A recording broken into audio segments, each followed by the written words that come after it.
우리 로마서 1장 13절로 17절, 우리 너무 잘 아는 말씀이지요. 복음에는 하나님의 의가 나타나서 믿음으로 믿음에 이르게 하나니 기록된 바 오직 의인은 믿음으로 말미암아 살리라 함과 같으니라. 참 멋진 말입니다. 오늘 이 성경에 오직 의인은 무엇으로 삽니까? 오직 의인은 믿음으로 산다. 이렇게 우리 말씀하고 있는데, 우리도 하나님 앞에 믿음으로 살아가는 존재들인 것입니다. 믿음으로 산다는 것은 하나님의 전적인 능력과 섭리와 하나님의 역사하심을 믿고, 우리가 하는 것 같으나 사실 모든 것이 다 하나님이 하시는 것이고, 우리의 호흡마저도 하나님이 주관하시고, 또 하나님이 하시는 은혜, 하나님의 역사하시는 은혜요, 또 하나님이 붙드신 축복인 줄로 믿습니다. 하나님의 은혜가 아닌 것이 없는 것이죠. 자, 우리가 오늘 구원받은 우리 성도들, 하나님 앞에 믿음으로 사는 성도들이라면 우리가 진정 하나님 앞에 믿음으로 사는 그 증거가 분명히 보여져야 할 줄로 믿습니다. 우리 역사상 기독교 역사에 가장 위대한 부흥사가 누구냐, 가장 위대한 설교자가 누구냐라고 이야기를 하면 많은 분들이 있죠. 많은 분들이 있고, 그 중에서 우리가 그 감리교를 만든 우리가 요한 웨슬레라고 하는 이 사람에 대해서 정말 우리가 요한 웨슬레가 세상을 뜬 지 벌써 많은 세월이 지나갔지만은 우리가 한 300여 년 세월이 지나갔어도 아직도 우리는 요한 웨슬레 하면 정말 우리가 그 역사에 길이 남는 그런 훌륭한 설교자요, 부흥사요, 정말 그 귀한 목사가 아닐 수가 없는데, 웨슬레 하면 여러분 우리가 그 말로만 들어가지고는 아주 이분은 키도 크고 아주 그런 분처럼 생각을 하지만은 웨슬레 목사님의 몸무게는 평생에 50kg였답니다. 우리 여 집사님, 권사님들도 50kg는 넘으시죠. 여자분의 몸무게를 물어보는 것은 실례인 줄 알지만 다 넘는 걸 어떡하겠어요.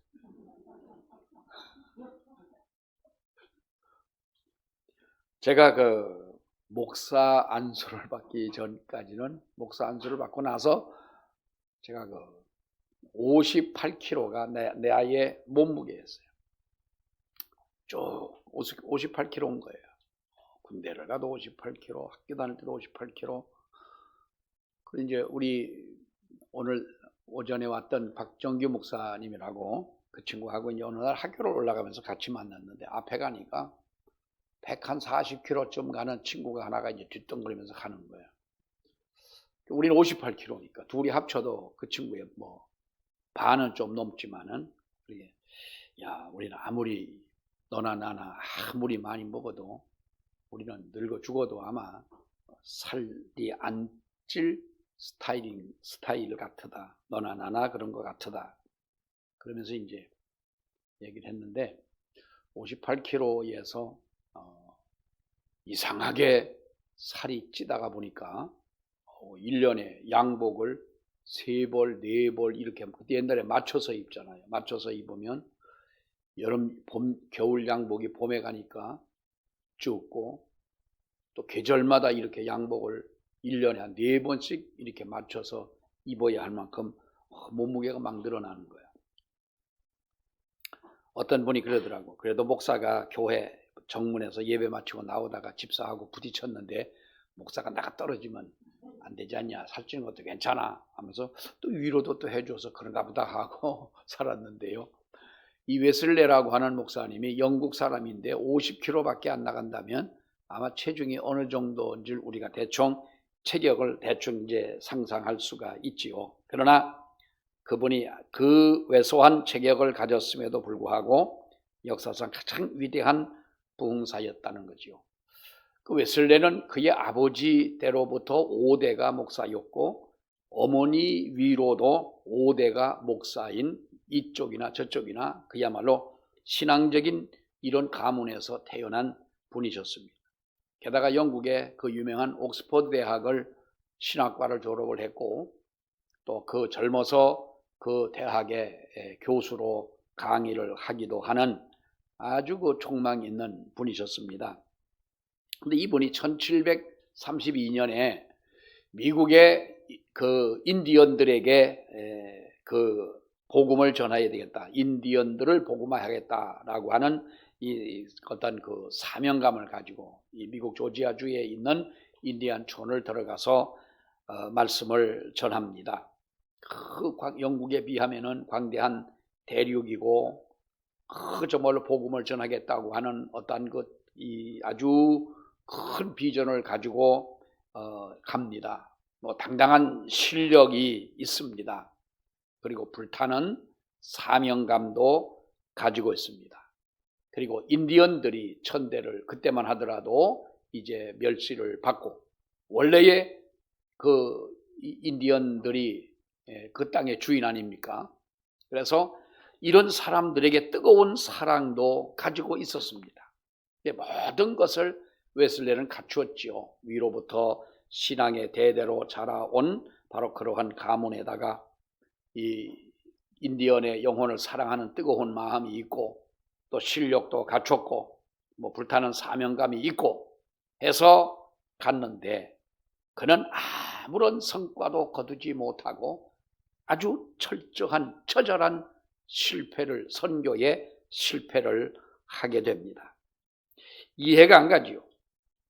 최고의 실력을 갖춘 사람이 큰 꿈과 이상과 사명과 정말 열정 가진 사람인데 이런 사람이 실패를 하면 누가 선교에 성공을 할 수가 있겠느냐는 거죠.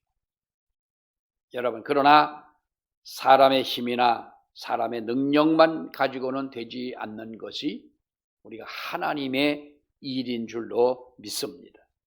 스가랴 4장 6절에 있는 말씀을 보게 되면 힘으로 되지 아니하며 능으로 되지 아니하고 오직 나의 신으로 되느니라. 믿으시면 아멘. 아멘. 아멘 안 하는 분은 뭔 배짱이요? 자, 힘으로 되지 않다. 같이 우리 따라 하십니다. 힘으로 되지 아니하며 능으로 되지 아니하고 오직 나의 신으로 되느니라. 하나님의 일은요, 우리가 사람이 가지고 있는 능력으로 절대로 되는 것은 아닙니다.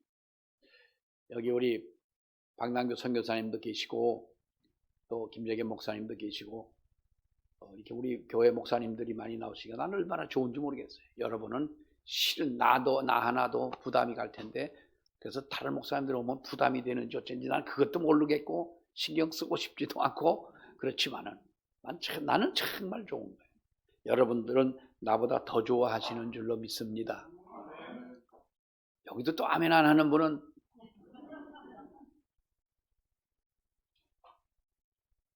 우리가 목사님들이 이렇게 보면은 목사님들 친구들 중에서도 아주 훌륭한 사람들 많아요. 정말 그 가문도 훌륭하고 좋은 대학을 나오고 이런 친구들도 우리 주변에 많이 있지만은 목회에 성공을 하는 사람들은 그렇지 않더라는 거예요. 나 이번에 캄보디아에 가가지고 뭐 자세한 말씀은 안 드렸지만은 그 평신도로 이제 그 대구에서 파송을 받아가지고 20대 초반에 캄보디아를 나간 거예요. 알고 보니까 우리 아들하고 나이가 같더라고. 그런데 그 캄보디아에 가가지고 교회를 하나, 평신도예요. 그 사람은 집사도 아니고 장로님도 아니요, 목사도 아니고 그야말로 평신도로 간 거예요. 이 교회를 하나 해가지고 어느 정도 이제 성장을 하게 되면 다른 목사님을 오시라고 그래서 하고, 이거 목사님들도 참 하기 힘든 일인데요. 또 다른 교회를 해가지고 또 어느 정도 어느 지역에 이제 그 선교의 센터쯤 될 만하면 또 다른 사람에게 이거를 또 주고 또 떠나는 거예요. 이 바울처럼 그러는 거예요. 또 하나 교회를 그 지금 있는 센터가 4번째 센터인데요. 그 우리 아들이 가면서 그러는 거예요. 이제 가면 공항에 가면은 그 선교사님이 나온다 그랬다는 거예요. 그래서 이게 보니까 선교사님이라는 분이 나왔는데 저만큼 이제 뭐 차를 가지고 왔는데 우리 아들하고 인사를 하는데 쓰레빠 신고 반바지 입고 얼굴은 새카맣고, 내가 거기서는 얘기 안 했지만 못생겼고 그 뭐 선교사다운 이 스타일이 아닌 거예요. 완전히 아주 이 캄보디아 사람처럼 하고 똑같아. 캄보디아 사람하고 똑같이 나왔어요. 대구에서 자기를 파송한 교회에서 월 200만 원을 이제 선교비를 준대요. 그 200만 원 가지고 캄보디아에서는 잘 살 수가 있어요. 자기만 먹고 살려면 잘 살 수가 있는데, 자기가 이렇게 만들어 가지고 세워놓은 교회에 캄보디아 사람도 있고 한국 사람도 있고 뭐 이렇게 이제 후임자를 해가지고 세워놨는데, 그들은 다른 데서 보조를 받는 데가 없으니까 자기가 200만 원 받는 그 선교비를 받아가지고 넷이서 그걸 나눠 쓰고 있는 거예요. 이거 이해하는 분은요, 머리가 굉장히 좋아야 이해를 해요. 그런 선교사님이 세상에 어디가 있겠어요? 내가 지난번에 뭐 좀 그 선교사님 뭐 좀 이상한 얘기도 한마디 했습니다만은, 그런 그 목사 안수를 받고 가가지고 남의 교회다 내 교회라고 이 편말 붙여놓고 이런 사람도 있는가 하면 이렇게 헌신하는 분들이 있어요. 보니까 아이들에게 한국어를 가르쳐주고 한국어 시험을 보게 하고 어떻게든지 한국을 오게 하고, 이 사람들은 한 달에 겨우 벌어도 한 20만 원 정도 벌까 말까 하는 거예요. 그걸 가지고 10식구 이상 되는 사람들이 먹고 살려면 여러분 어떻게 살아야 되겠어요? 그러니까 한국에 오면은요, 한 달 번 것이 거기서 1년 번 것보다 더 훨씬 많이 버는 거예요.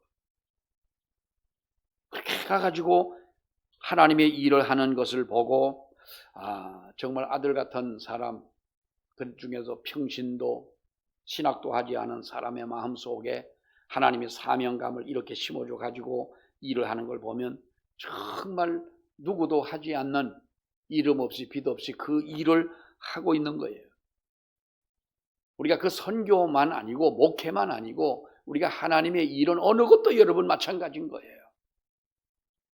교회 일은요, 아무나 하는 것 같으나 또 따지고 보면은 아무나 하는 것이 아닌 것이 하나님의 일이고 교회 일이다. 왜냐하면 힘으로 되지 아니하고 능으로 되지 아니하고 오직 무엇으로? 나의 신으로, 하나님의 능력으로, 하나님의 은혜로만 하나님의 일을 할 수 있는 줄로 믿습니다.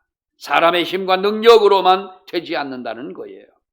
하나님께서 축복을 해 주셔야 축복을 받을 수가 있고, 하나님이 길을 열어주셔야만이 우리가 가야 하는 그 길이 열리는 것이고, 하나님이 우리에게 능력을 주셔야만이 우리가 할 수 있는 모든 일을 감당할 수 있게 되는 줄로 믿습니다. 그러니까 이것을 내가 옥스퍼드 대학을 나왔습니다. 신학을 공부했습니다. 교수를 합니다. 가문도 좋습니다.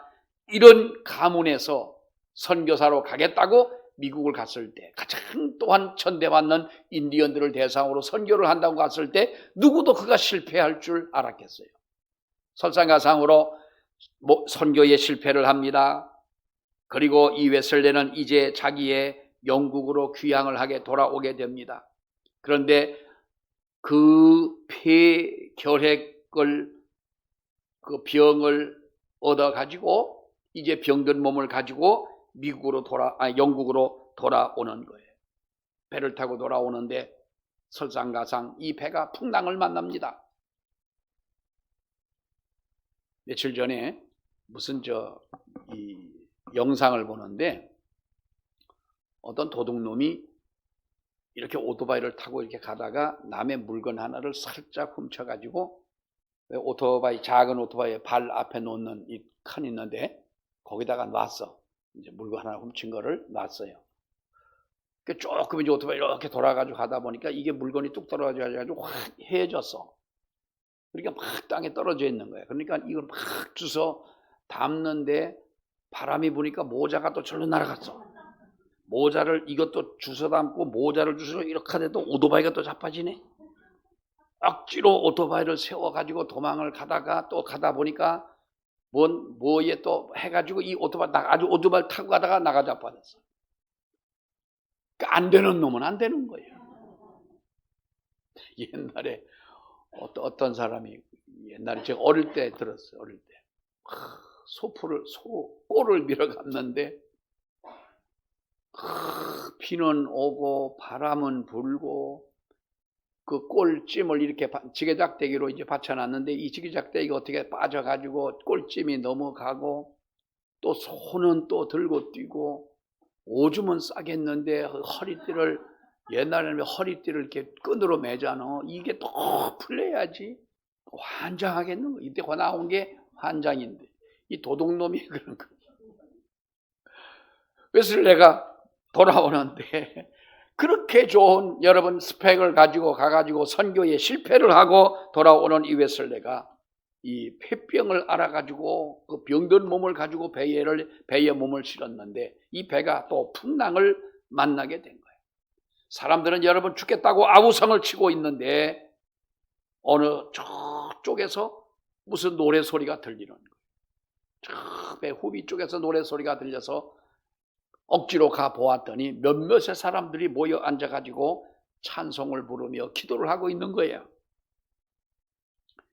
그 사람들이 누구냐 하면은 이 모라비안이라 불리는 당시의 경건파에 속한 이 성도들 몇 사람이 손을 잡고 이 풍랑이 일어가지고 배가 마침내 파도에 그 집어삼킬 듯한 파도가 치고 하는데도 찬송을 부르고 있는 거예요. 근데 웨슬레가 물어봤어요. 당신들은 이 상황에 무섭지가 않느냐?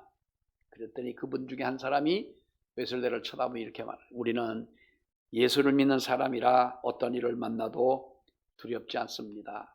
선생님도 예수를 믿어보세요 그랬어요. 그 사람이 누구요? 그 사람이 웨슬레예요. 이 말을 들었던 웨슬레의 신앙 양심을 무섭게 때렸어요. 내가 이러고도 선교사냐? 아버지로부터 5대가 목사고 처갓집으로도 장인으로부터 이상이 5대가 목사인 집안에 태어난 사람이고 내가 미국에 선교를 하러 갔다가 오는 선교사인데 내가 이러고도 목사냐? 영국으로 돌아갑니다. 돌아가서 투병을 하다가 웨슬레는 이제 1738년 5월 달에 우연히 이 배 안에서 만났던 이 모라비안 성도들의 작은 집회에 참석을 하게 된 거예요.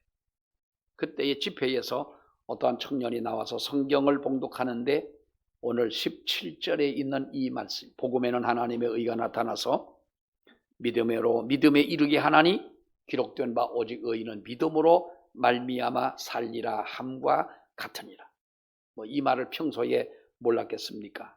평소에 잘 아는 말씀이지만은 의인은 믿음으로 살아야 된다라고 하는 그 말씀이 그날따라 그의 가슴을 때린 거예요. 뜨거운 믿음의 불꽃이 다시 가슴 속에 점화가 된 거예요. 여러분, 하나님의 은혜는 그렇게 우리에게 임하는 줄로 믿습니다. 우리 예배 드릴 때 어떤 때는 정말 예배가 냉랭하지요. 찬양도 형식적으로 부르고 기도하자고 하면은 기도하는 것도 마음에 뜨거움이 없고 예배에 감동도 없고 우리가 그렇지만 어느 날인가 하나님께서 우리의 마음을 어루만지시는 날이 있는 거예요. 정말 우리가 흔히 하는 말로 생뚱이다 그러지만은 정말 하나님의 은혜와는 관계가 없는 것처럼 그렇게 느껴지며 그렇게 살아오며 그렇게 우리가 믿음 생활을 해오지만은 언젠가 하나님께서 우리의 마음을 어루만지실 때 우리는 그때에 하나님의 은혜를 체험하게 되고 정말로 작은 불꽃이 지난 봄에 여러분 그 작은 시작하는 불꽃이야 작지 않습니까? 그 작은 불꽃에 엄청난 여러분 임야를 태운 것처럼 엄청난 불길이 일어나는 것처럼 이렇게 우리의 마음 속에 하나님의 성령의 역사가 임하게 된다는 것이죠. 그날따라 이 말씀이 늘 읽은 말씀이고 너무나 잘 아는 말씀인데 그날따라 이 말씀이 의인은 믿음으로 살아야 된다는 이 말이 그의 가슴을 때린 거예요. 웨슬레가 원래 어릴 때 살던 집에 불이 나가지고요. 불타 죽기 일보 직전에 웨슬레가 그 집에서 이제 구출을 받았대요. 그래서 웨슬레의 별명이 뭐냐 하면 타다 남은 숯이래. 타다 남은 숯. 집에서 타 죽을 뻔했는데 이 살아났다 해가지고 이제 별명이 그런데 그래서 이 웨슬레가 자기가 35살이 됐을 때 그 일기를 쓰면서 이제 나는 어차피 죽을 수밖에는 없다. 그러니까 유언처럼 그는 바로 이제 그 글을 썼어요. 내가 죽으면 뭐라고 묘비에다가 기록을 할까. 그래서 이렇게 썼대요. 기도문이기도 하고 유언이기도 하고 하나님 이 무익한 종을 불쌍히 여겨 주십시오. 타다 남은 웨슬레가 여기 누워 있습니다. 이게 웨슬레 묘비에 자기가 35살에 써놓은 글귀라는 거예요. 35살에 죽음을 기다리고 있다가 하나님의 은혜를 체험했던 웨슬레는 몸도 치유를 받고 건강을 해서 그 당시에 88세라고 하는 나이까지 그가 장수를 했습니다. 그는 말을 타고 다니면서 복음을 전하는데 지구를 12바퀴를 돌았다고. 12바퀴는 돌고 책도 많은 책을 썼습니다. 200권 이상의 서적을 쓰기도 하고 그가 평생 동안 전한 복음이 말할 수가 없습니다. 그는 작은 불꽃을 일으키는 사람이었던 겁니다. 사랑하는 여러분, 우리도 믿음으로 산다는 것이 무엇입니까? 이것은 웨슬레에게만 있는 그의 신앙의 체험은 아닙니다. 우리에게도 하나님은 똑같은 이와 같은 은혜로 우리의 가슴 속에 하나님의 성령의 불꽃을 점화시키기를 원하시는 줄로 믿습니다. 우리도 그렇게 기도하고 그렇게 기다리고 그렇게 우리가 준비하고 그 하나님의 은혜를 소망하는 믿음으로 있을 때 하나님은 우리의 가슴에 언젠가는 뜨거운 하나님의 성령의 역사를 일으키게 하신다는 것. 이것이 바로 의인은 믿음으로 말미암아 살리라는 거죠. 사람이 아무리 우리가 점잖은 척하고 아무리 우리가 여러분 선하게 살려고 하지만은 사람은 한계가 있는 거예요. 이거 얼마나 가겠어요, 여러분? 그러니까 베드로가 예수님에게 아주 큰 마음을 먹고 선생님, 내가 70번씩 7번이라도 용서를 해줄까요? 여러분 70번씩 7번을 용서해 줄 수 있어요, 없어요?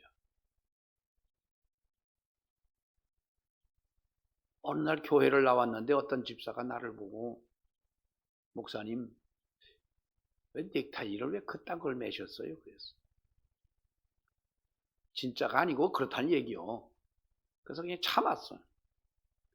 그래서 그 다음엔 또 좀 다른 넥타이를 메고 나왔는데 그 사람이 똑같은 말로 똑같은 말로 또 그랬어. 그럼 그때 내 마음이 어떻겠어요? 저 인간이 나를 우습게 봤나? 내가 그렇게 생각하지 않겠어요? 또 참았어. 근데 그 다음 주에 똑같은 말을 또 하는 거예요. 그럼 내가 뭐라고 그러고 어떻게 했어? 어떻게 해야 되겠어? 이은규 집사님, 이리 좀 와보세요. 조 집사가 내 넥타이를 가지고 벌써 3번째 똑같은 말로 나를 전문 용어요 갈구는데 저 화장실 뒤로 가서 손 좀 봐주실래요? 내가 그러고서 안 그러겠어? 내가 때릴 수는 없잖아. 그러니까 또 이은규 집사라고 뭐 또 때리나? 남 때리나? 우리 사람은 그렇다는 얘기가 아니고 우리 사람은 참는 데에 한계가 있는 거예요. 확 폭발하는 거예요. 그러면 처음 참았던 거, 두 번째 참았던 거, 세 번째 참았던 거, 이거 참는 게 참음이 아니라 이 모든 것은 공적 없이 무너져 버리고 마는 것 아니겠어요?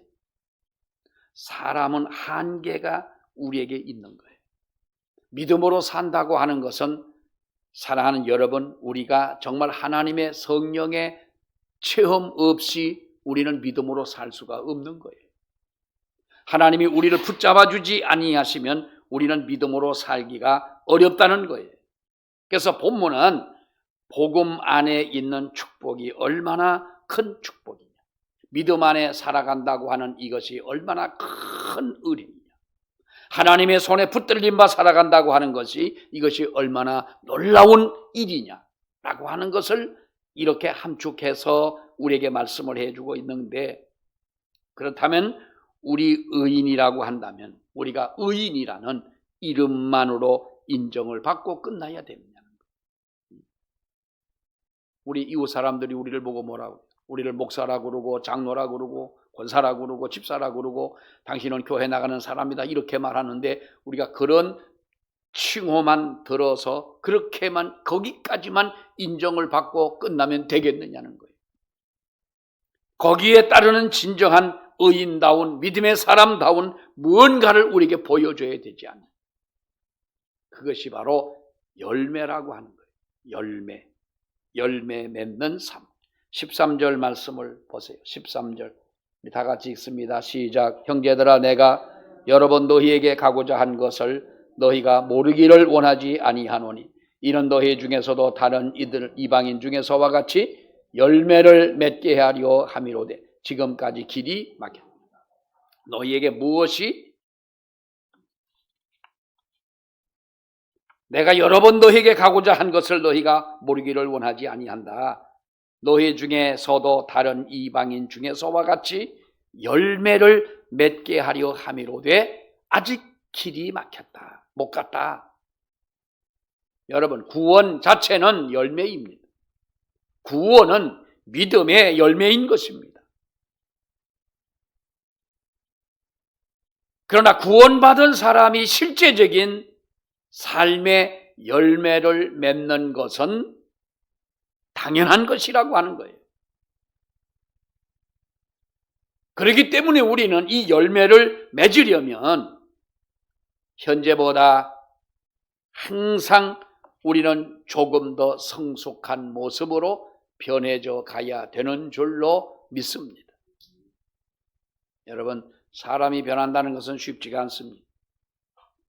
사람은요, 잘 변하지가 않습니다. 어느 날 전갈이 강을 건너가야 되겠는데 이 강을 건너갈 방법이 없는 거예요. 왔다 갔다 하다 보니까 개구리란 놈이 있어.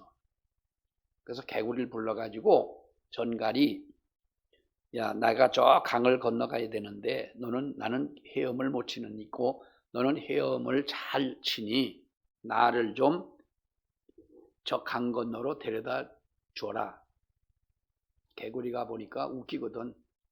저놈이 툭 하면 전갈이 쏘아가지고 죽이는데 사람도 죽는데, 그래서 개구리가 뭐라고 말했냐면, 야, 내가 너를 태워 줄 수는 있는데 네가 내 등에 탔다가 나를 쏘면 내가 죽을 수밖에 없고, 만약에 가다가 그러면 나도 죽고 너도 죽고 둘 다 죽는데 내가 고리비었냐?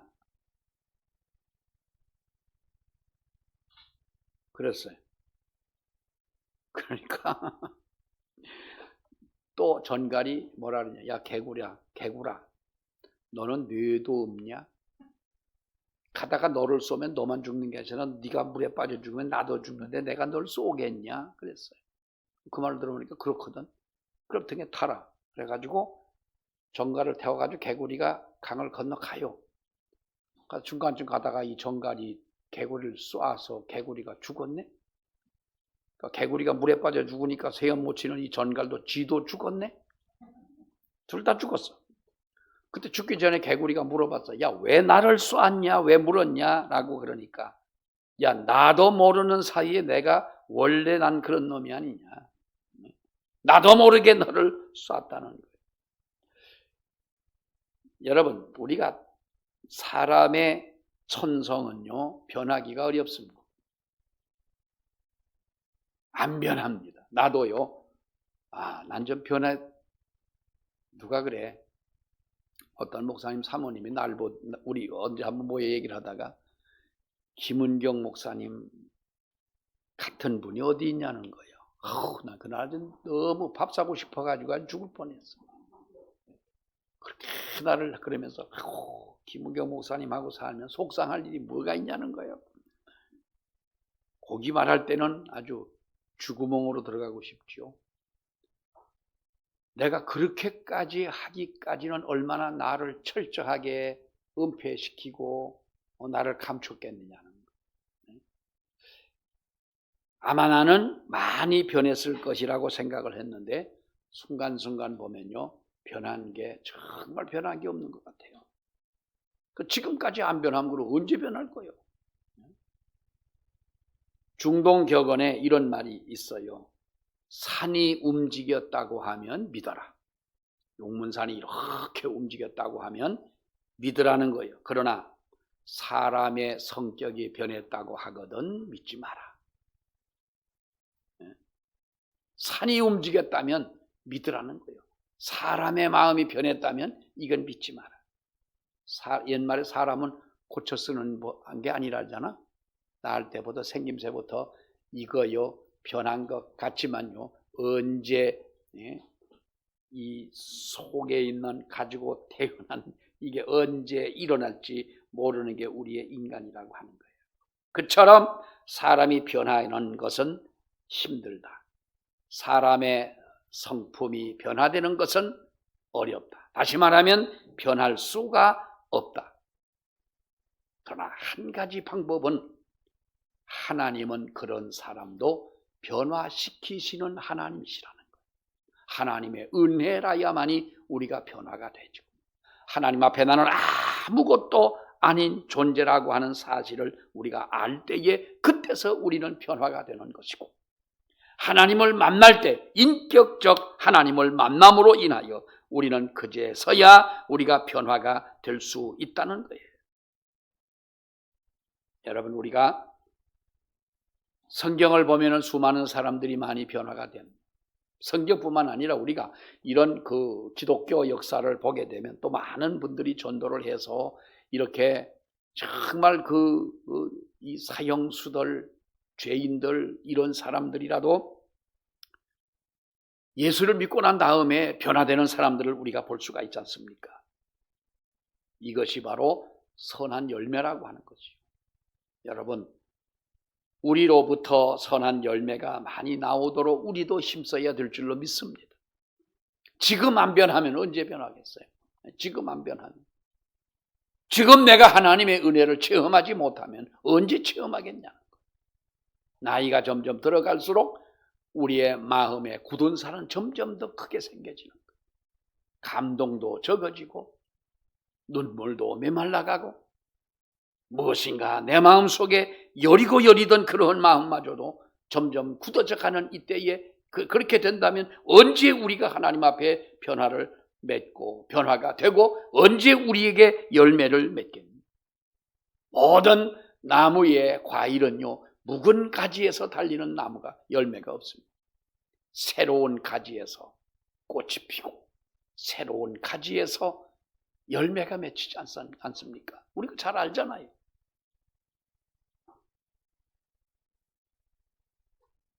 우리가 하나님 앞에 우리는 변화된 이런 마음을 가지고 살아야 된다는 거예요. 이것이 바로 열매라고 하는 거죠. 어떤 분이 아이를 낳았어요. 아들을 낳아보니까 아들을 낳았는데 이 아이들이 왜 처음에 자랄 때는 잘 모르잖아요. 그런데 이 아이가 이상하게 둔한 거예요. 그래서 병원을 가서 검사를 해봤더니 머리뼈가, 사람은 2개골로 되어져 있고 우리 사람의 머리, 성인의 머리뼈는 22개로 이게 구성이 되어져 있다고 그러잖아요. 원래 이제 두개골이다 이렇게 말합니다만은 22개의 뼈로 구성이 되어져 있는데 이 아이의 머리뼈는 통뼈로 되어져 있는 거예요. 그러니까 이 머리가 자라지를 않는 거예요. 그래서 의사는 이러한 환자는 수술을 할 수도 없고 3년 살기가 어렵다라고 하는 거예요. 3년을 살 수 없는 아이를 낳아놓고 그 아이의 모습을 보면서 살아간다고 하기보다는 죽어가는 아이를 보면서 그 부모의 마음이 얼마나 답답하고 찢어지겠어요. 하나님 앞에 우리가 믿음 생활을 그렇게 오래 해도 믿음의 열매가 보이지 않고 성장하는 모습이 우리에게 보이지 않는다면 우리의 모습을 보시는 하나님은 얼마나 답답해 하시겠어요. 의인은 믿음으로 살아가는 존재인 줄로 믿습니다. 우리 스스로가 나를 바꿀 수 없고 고칠 수 없지만 하나님께서 나의 마음속에 웨슬레의 마음에 하나님의 그 복음이 늘 알고 있고 듣고 있고 자기도 전했던 익숙한 이 말씀이었지만은 어느 날 그의 가슴 속에 마침내 작은 불이 되어 점화의 역사가 일어났던 것처럼 성령의 이러한 역사가 우리 가슴 속에도 임하게 되기를 원합니다. 한 주간 동안 살아가는 속에서도 우리가 이러한 증거를 가지고 하나님 앞에 살아가는 저와 여러분이 되기를 축원합니다. 기도하겠습니다. 은혜로우신 하나님, 하나님의 사랑과 은혜를 감사합니다. 많은 사람 중에 우리를 택하시고 하나님의 자녀로 삼으셨고 우리로 하나님의 자녀답게 세상을 살아가며 열매를 맺고 이것이 하나님에게는 기쁨이요 영광이며 하나님을 알지 못하는 사람들에게는 믿음의 증거를 통하여 또 다른 사람을 구원할 증거로 삼기 위하여 하나님이 이와 같이 저희를 붙잡아 주신 줄 믿습니다.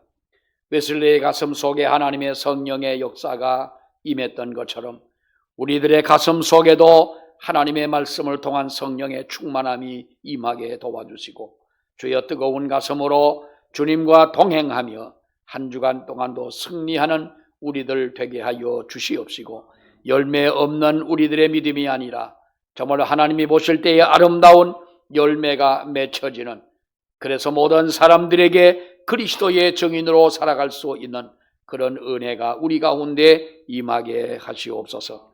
예수님의 이름으로 기도하옵나이다. 아멘.